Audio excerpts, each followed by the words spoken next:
Could this man be Brazil's next president? His supporters say Jair Bolsonaro's time has come. The controversial congressman confirmed to CGTN that he is putting his name forward for the 2018 election. Although I am well aware of the Brazilian political game, I want to present myself as an alternative, similar to the type of conservatism which is appearing in both the United States and France. Long seen as an outsider owing to his right-wing nationalist views, Bolsonaro's star is rising.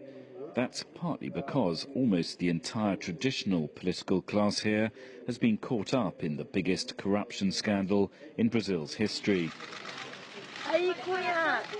A third of the Congress has been implicated in the so-called car wash kickback scheme involving billions of dollars.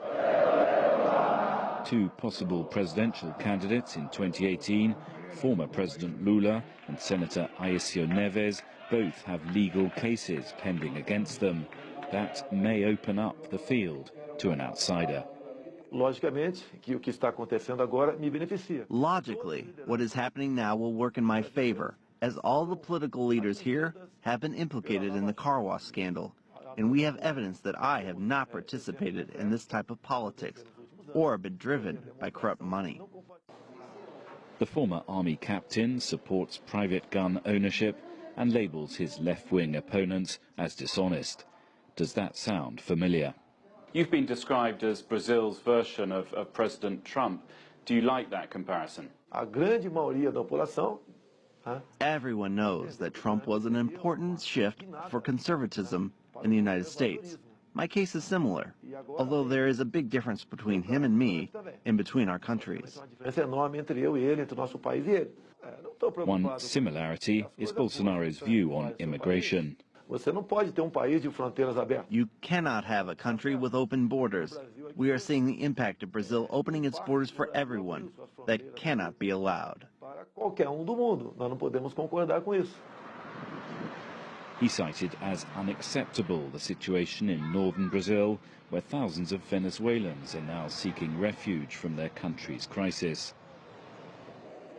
The congressman is also nostalgic about Brazil's period of military rule, which he says was a time of commendable order and discipline. During impeachment procedures last year against President Rousseff, he caused outrage by casting his vote in honor of the colonel who presided over her torture in the 1970s. His critics say he's a maverick, too controversial to be elected president. He points to this, the rapturous applause he's receiving as he travels the country building support for his campaign. Could that end with a far-right president in Brasilia? With politics shifting here, like elsewhere in the world, what once seemed inconceivable now is possible.